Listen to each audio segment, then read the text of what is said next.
For those of you that watch my channel regularly, you may notice that this video contains footage from my last video, but I wanted to go into a little more detail on some of the tips and tricks that I use when making drawers. Cutting through painter's tape with a marking gauge gives you a nice visible line that you can plane down to easily. When you plane wood by hand, sometimes the edges are not the same on either side. Now this is only a fraction of an inch, but nevertheless it's always best to use your marking gauge to measure the depth on both ends of the piece of the wood, just so that you're sure the joints fit. A sticking board is a great tool for planing thin pieces of wood or little strips that you really can't hold down any other way. And I find it perfect for plowing the dados for the drawer bottoms in the sides. When you make drawers the traditional way, the back piece will be narrower than the sides so that you have room to slide in the bottom from the back. So use the same combination plane that you used to plow those grooves to mark a line that you can cut to. As we get older, eventually our eyes get bad, and mine started to get bad a couple years ago. So I like to use painter's tape around the cut lines so that I have something more visible to cut down to when I am making my dovetails. Sometimes the fences on planes just aren't thick enough, so use some double-sided tape to attach an extra block of wood. This will enable you to get the exact depth that you want.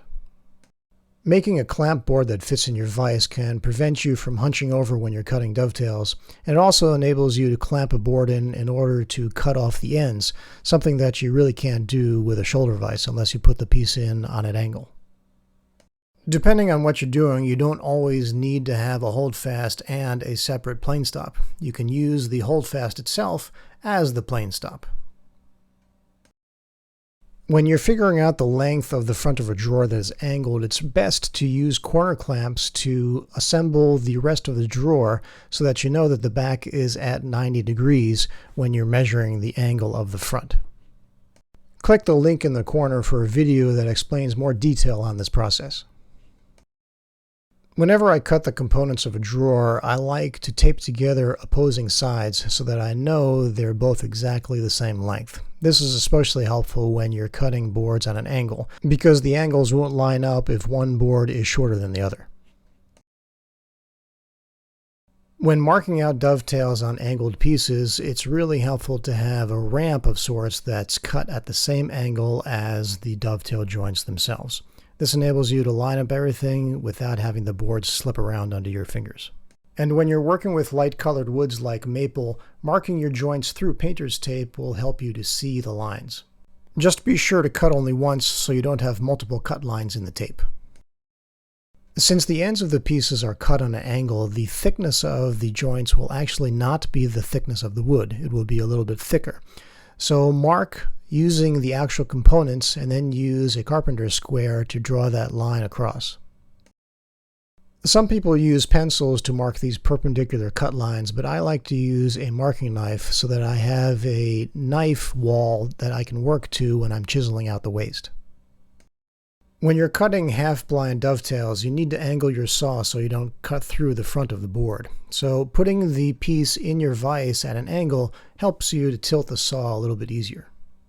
And cutting way past the depth line when you're doing half blinds will make it a lot easier to chisel out that waste. And having those lines there when the drawer is assembled is the mark of a hand-cut half blind dovetail drawer, so don't worry about those.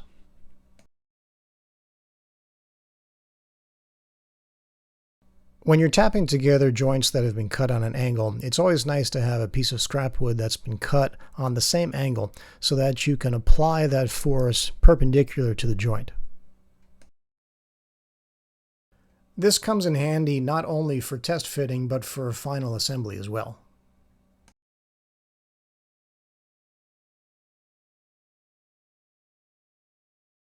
And having cawls cut at the same angle are really a must when doing glue-ups. I always wait to affix the back of a carcass till after I finish the drawers, because you never know when you need to get to the back of a drawer to adjust it. This is common sense for turners, but after you turn something, make sure you finish it on the lathe. It'll be a lot easier to get that nice finish. And finally, when you're using a hand brace to drill a hole in angled wood, mark an index line on one side so you have something to line up the bit with. So those are my 20 tips for drawer making. Please like and subscribe. Thanks.